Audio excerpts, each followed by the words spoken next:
our series is Gardening in the Zone, and today's topic is a really good example of how we localize gardening information and tell you what can specifically grow in zones 4 and 5. So, joining me at Ryman Gardens here is Anne-Marie Van de Zanden from ISU.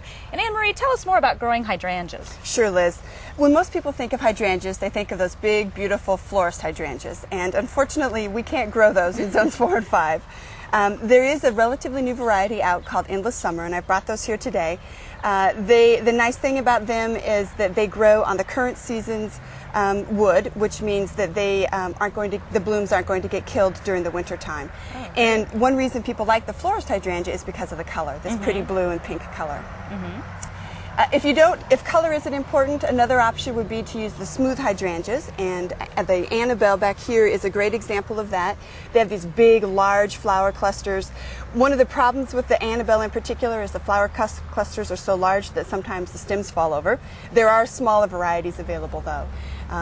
The other option would be to use what would be called a panicle hydrangea, and there's a whole variety of cultivars of these available. The flower is in a panicle shape.